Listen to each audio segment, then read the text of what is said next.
Welcome to ChamberChats, the Halifax Chamber's new podcast where we check in with the local business community, ask government the tough questions, and find ways to save your business money. For the foreseeable future, we're focusing on COVID-19 and the economic impact we're facing, along with available resources and tales of resiliency. Coming to you from Halifax, Nova Scotia, Canada.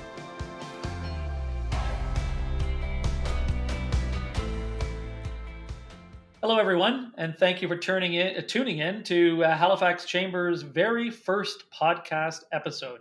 I'm Patrick Sullivan, President and CEO of the Halifax Chamber of Commerce, and your host today. We started this podcast as a new way to reach out to our members and to the business community as we navigate through COVID-19. And we're so excited to have our first Hali famous guest for our inaugural episode. We have Mayor Mike Savage, who was first elected mayor of the Halifax Regional Municipality on October 20th, 2012, with a mandate to make Halifax the most livable, entrepreneurial, and inclusive city in Halifax. Now in his second term, Mayor Savage continues his work to make the Halifax region a place where residents can live, belong, and thrive. Welcome, Mayor. Thank you very much for joining us on ChamberChats. Yeah, good to talk to you, Patrick. Yeah, no, it's great to talk to you. I think we're talking an awful lot lately, though, aren't we?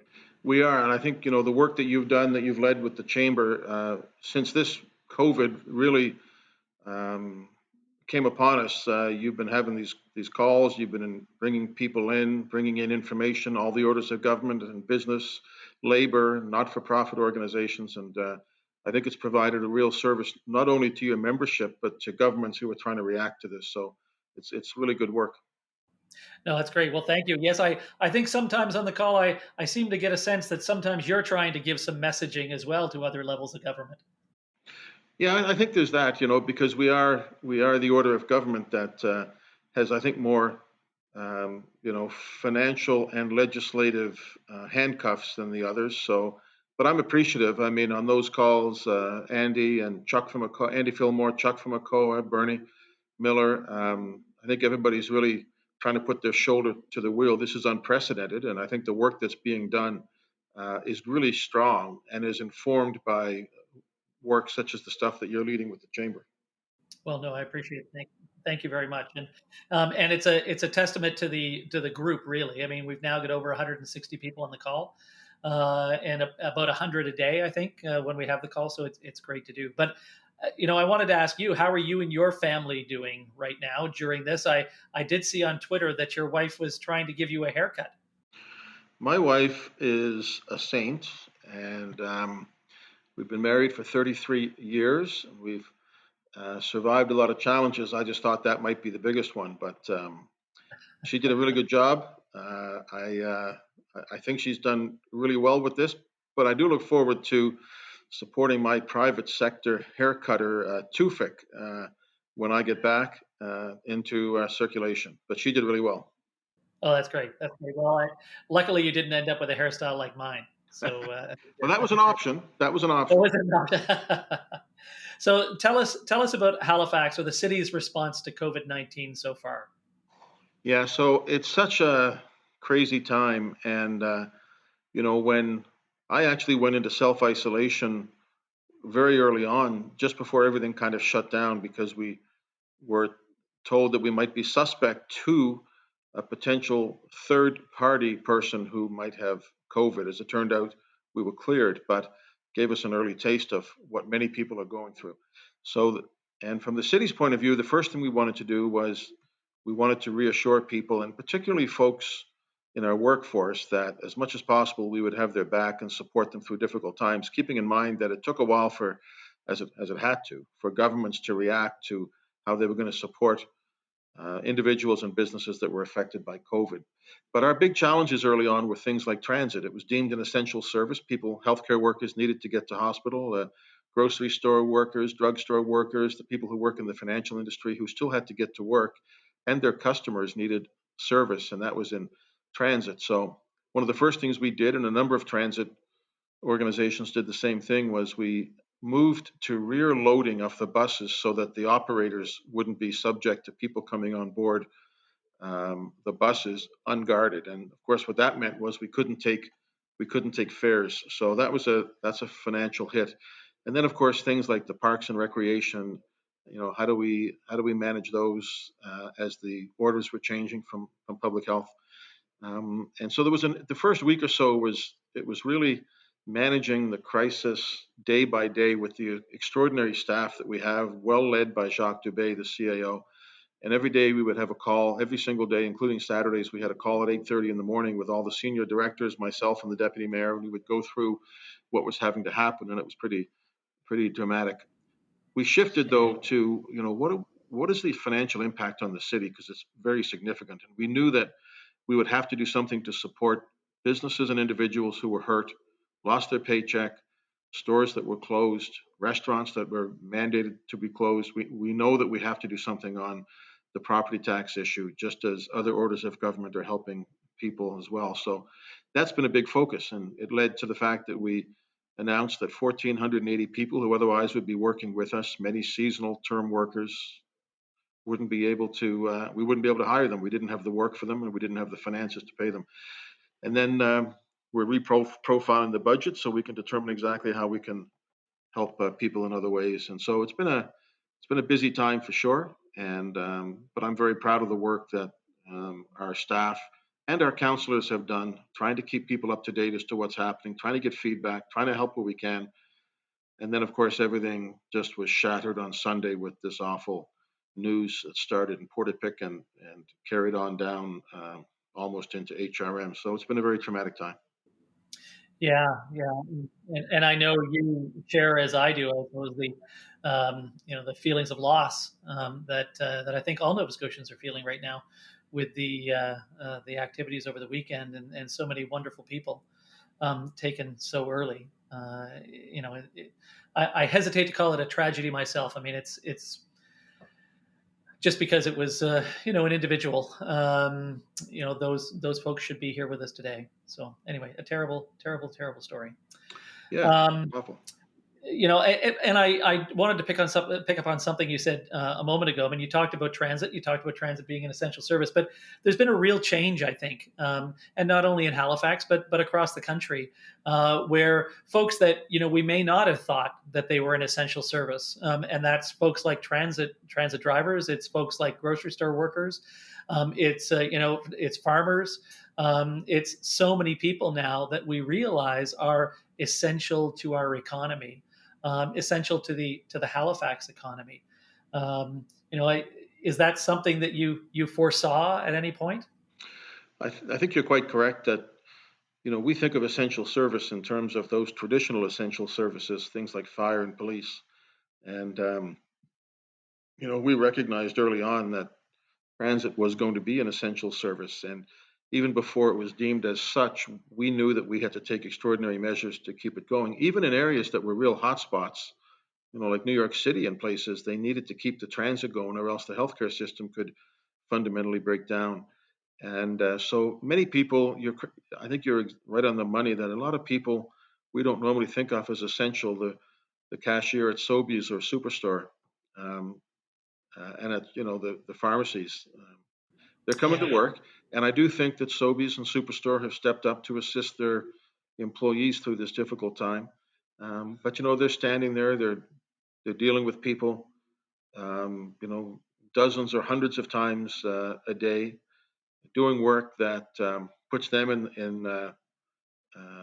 could potentially put them in danger as well. Not to mention the healthcare workers and the home care people and the seniors, residents, folks. So there's a lot of people right now that are doing work that we would have traditionally taken for granted, and we certainly aren't now, and I hope we don't in the future. Right.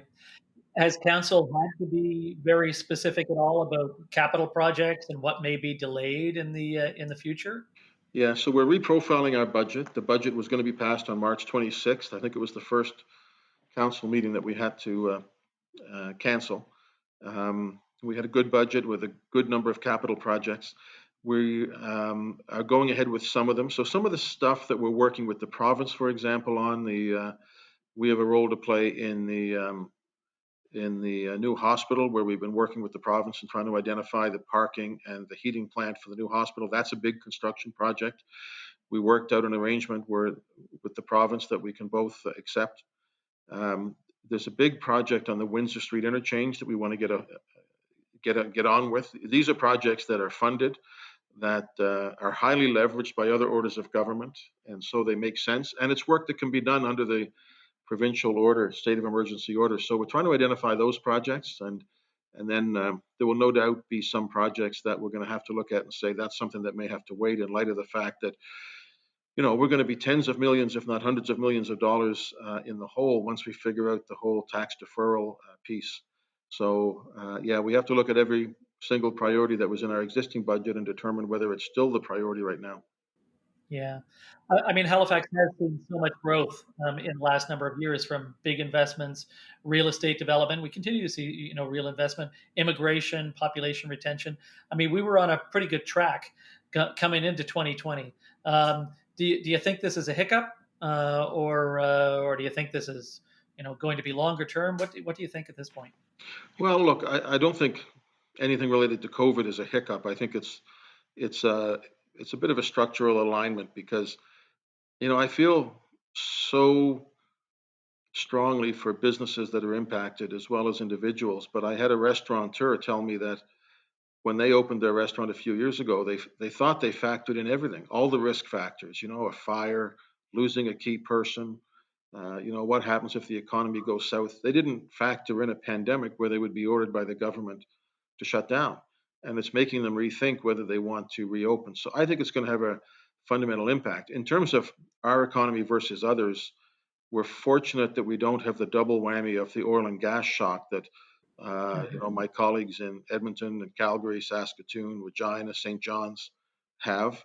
So, and we went into the COVID crisis in pretty good shape, very good shape as a fast-growing economy, and I see no reason why we can't come out of it as a fast-growing economy.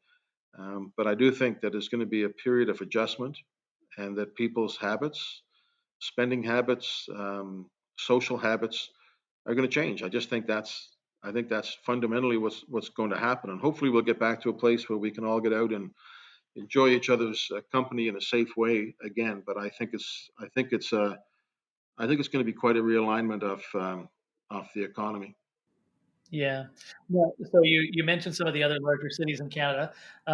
You are an active member of the Federation of Canadian Municipalities Big City Mayors Caucus. When you speak to other mayors, what's the most common topic of discussion about what's needed most for Canadian cities right now or in the future? Well, our discussions, of course, now are COVID related. We've had a very strong relationship with the federal government where they have supported infrastructure in a big way, public transit, green infrastructure, water, wastewater projects, a number of other projects. The federal government has put a lot of money into that.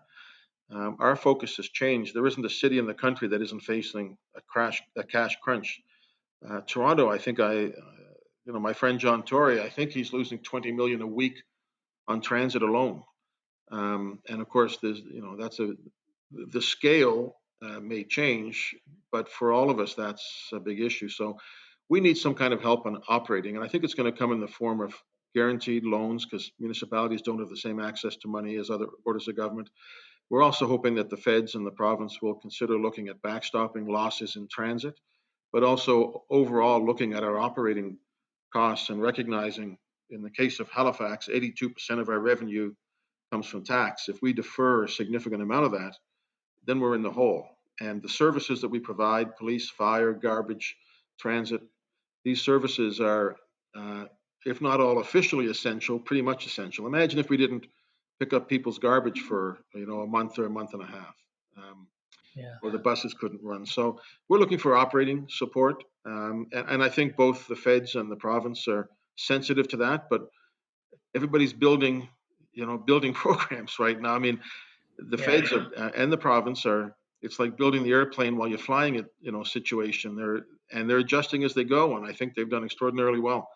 I know, they're, you build something like the CERB, and then people say, well, what about seasonal workers? They're not covered. You try to cover seasonal, and then the qualification is difficult. Now they're looking at the student situation and trying to figure out how to pull students into this somehow. So we recognize that everybody has a ton of balls in the air. We have a cash crunch without a question, and we're going to need help. Yeah. Well, I think the thing I know you've mentioned to me before, um, you know, from our perspective, we've looked at some of the numbers. We've looked at what the economists are saying, and I think there's still 60 to 70% of the businesses are still operating in Halifax. It's clearly uncomfortable even for some of those businesses, and of course for the businesses that have been forced to close, very uncomfortable. But if someone is still getting a paycheck, I think it's incumbent on them to pay their taxes for the services that they receive, as they if they can, if they're still working. I think it's important to pay those taxes to ensure that the city doesn't have to make some of the choices that I'm sure you're considering. To be a little more positive, I'm going to try and get a little more positive now. We've heard some great news stories about local businesses who've pivoted their offerings to adapt to this new reality. Compass Distillers, who slowed down their world famous gin production to make hand sanitizer. Have you heard any stories from other businesses that are having a positive impact that you'd like to share? Well, yeah, I don't have the right in front of me, but the company from the Eastern Shore that Councillor Hensley was very supportive of, that is making protective equipment, and I think they're doing it now out of a school in Dartmouth, which is empty. Yeah, yeah, Um, yeah, and that's an extraordinary project. I've been talking in the last couple of days in anticipation of some discussions I've had with the Prime Minister's office about students and the academic institutions and some of the great work that's happening at Dalhousie, but also at St. Mary's and other places. Even looking at vaccine work, and also looking at uh, how do we learn from other jurisdictions, and how do we get more PPE out the door. So there's all kinds of um, supportive things that are happening, and I got to mention organizations like United Way, Sarah Napier, the Atlantic Compassion Fund that started with Atlantic Business Interiors, and the mayor has put big money into it, and I've talked to other organizations that are going to contribute. And then individually, there's something like the Canteen in Dartmouth, who have set up a community kitchen that the Prime Minister mentioned earlier this week, or perhaps last week. I think it was this week. yeah. People are just pitching in and trying to help wherever they can, and it's pretty. It's very heartwarming. I do think that that is representative of who we are as a people, and it does bring a little bit of light in a bit of a gloomy time. Yeah, absolutely. So Halifax is generally so alive with tourists in the summer, walking along the waterfront, stopping in the restaurants or eating on the patios. The tourism industry is inevitably feeling a significant impact, or will feel a significant impact. Do you know if there are any discussions to kind of mitigate this loss at this point? Yeah, I think when there are people who have slowed down, there are people who have taken pay cuts, there are people that have laid people off, and then there are industries that have basically been shut down. And if you look at this time of year and what it means in the hospitality industry, the decks should be opening now. People should be out and about and with other people, enjoying each other's company, having a drink, having dinner, and none of that is able to happen now. So we have to provide support. I think that one of the ways I see as perhaps being helpful is through our business improvement districts, who have been active in your group, and I rely on them for a lot of ideas in how to stimulate activity in their areas. So I certainly think that the buy local piece is going to be very important, because it's hard to see people jumping on cruise ships in a hurry. It's hard to see people going on planes in the near term. It's going to rely on us helping out those industries that are going to need our support, and I think that's where a lot of it's going to come from. It's tough for us. Imagine it. Imagine if PEI didn't have a summer season. I mean, imagine the impact that that's going to have on any office that are hotspots for tourism. So I think that's an area where we are going to see, as we start to look at how we reopen the economy, that's an area that's going to need a lot of help. Yeah, no, I think you're absolutely right. I think that certainly the concept of buy local is going to be so important. I've done a number of interviews lately, and my comment is I'm certainly willing to go to a restaurant a few times a week, once I can. Happy to do takeout now, but happy to go to those restaurants when I can. Happy to spend my, extra time in craft breweries and wineries across the province to do what I can to sort of build the industry back up Right. for sure. But we all need to do that. We all need to step up. Yep. We're kind of in that crisis mode right now, dealing with new information every single day. But when the time comes, we'll need to work together to get Halifax back on its feet. How do you think we reopen Halifax? Well, I think, the first thing is that we have to be guided by public health. There is no option other than to take our direction from the people who are managing this crisis for us. So I think we have to deal with that. There is no question that people have an appetite, and that will increase over the next weeks to get back to some degree of what they call normalcy. And I'm sure that it'll be gradual. So in my own mind, I'm thinking about the reverse of how we got into this. People forget how recently all this came upon us. I was talking with Sarah Napier about the different stage of mind, the fundraiser for mental health, which seems like a long time ago, but I think it's only 6 or 7 weeks ago. And at that point in time, and I was the MC, and I was bumping elbows with people. I wouldn't shake hands, and people thought that was an overreaction. We've gotten into this in stages. So at first, people were told, no large gatherings, nothing more than 150. That went down to 50. And at that point in time, bars and restaurants were wondering, can we even survive this? And then, of course, we went down to 5. So I expect, and I don't have inside information. I mean, I've had some general conversations with Premier McNeil as he's turning his head to this. My sense is we'll do it gradually, that we will let people get back to work, that we hopefully will let people get out into the parks and trails and continue to use social distancing as much as possible. And then the restaurants and bars, I would guess, might be open at some percentage of capacity as we ease back into this. And today, the news on TV this morning was that there may be a second or third wave yet to come on COVID. So I don't think that we're not going to just jump back into party mode. And one of the sad things, Patrick, is one of the things I would look forward to coming out of COVID would be things like the Halifax Wanderers, who had such a great first year, but I don't think they're not going to have a second year right now. And so we need to try to make sure that we do what we can do to support things like the Wanderers, the Thunderbirds, the Mooseheads, the Hurricanes, those things that normally bring us together in big numbers, but that's not likely part of it for the future. So I expect it'll be a gradual reopening, and people will dip their toe back in, both from what the government will allow and also from what people will accept. Yeah, no, I think you're absolutely right. I think masks will probably be a part of that too. Yeah. As we get back into this. I mean, that certainly seems to be what they're doing in some of the U.S. states, like New York, where they're mandating masks at this point. So let me get on to the most important question of the day. Will the 2020 municipal election be postponed?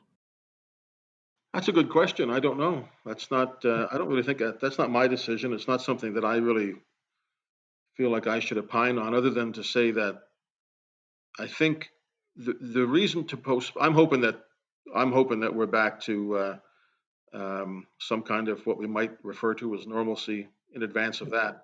The question is, does it allow non-incumbents the opportunity to campaign?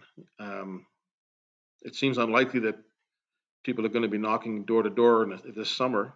It seems unlikely that people are going to want people in their house to talk about things this summer. And that's really the question. We bought in campaign finance reform. We have that in play for the first time this year, and that was to even the playing field between incumbents and non-incumbents. And I think if the provincial government determines that we can have a good, fair campaign, we'll go ahead with the election. If not, then they may have to take some other options. I don't know if the Nova Scotia Federation of Municipalities would weigh in on that. It's not really something that I want to take a position on. There's good arguments on both sides, I suppose. We need to see how quickly we get back to normal. Yeah, absolutely. There was electronic voting, I think, in some elections recently, wasn't there? Or is there electronic voting? There is, isn't there? Yeah, we have about 2/3 of people vote electronically now. So we have the mechanism to do a vote. That's not a problem. The question is, is it fair to people who are entering politics for the first time who don't have the established profile of incumbent politicians? Is it fair to people like that if they don't have the opportunity to get out and campaign normally? I think that's the big question. Right. Yeah, absolutely.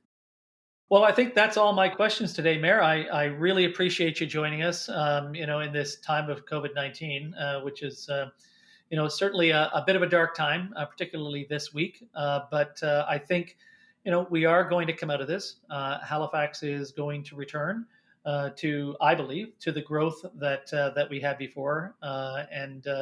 What we need to do is ensure that the programs that are available and the programs that, whether it's federal, provincial, or municipal governments are putting together, kind of work in synergy, are that cascade opportunity for people to participate in, and that all the businesses in Halifax kind of get back on their feet in the coming months. Is there anything you'd like to leave us with as we wrap up? Just that I think one of the lessons of this whole thing should be that we don't take things for granted, like the ability to have Easter dinner with our kids. And also that I hope the level of cooperation that we've seen as we face this crisis, all orders of government, I think generally all political parties, working with business, with labor, with non-governmental organizations, and individual citizens, we've seen a level of cooperation that I think has stood us in good stead. And I hope that continues. And I fully agree with you that we had a strong economy going into COVID-19, and we're going to do everything we can, all of us together, to make sure that continues post-COVID. And I'm optimistic about that. It's just that we're going through a difficult time, and we got to stick together, and we got to do it apart for a while yet. Yes, absolutely. Absolutely. Well, thank you very much, Mayor Savage, for joining us today. We're looking forward to working with you to get Halifax reopened. I would encourage all of our listeners to tune in next time to halifaxchamber.com/podcast and take a look at Spotify, Apple Podcasts, or wherever you listen to podcasts. All right. Thank you very much, everyone. Tune in next time at halifaxchamber.com/podcast. The Halifax Chamber is in your corner.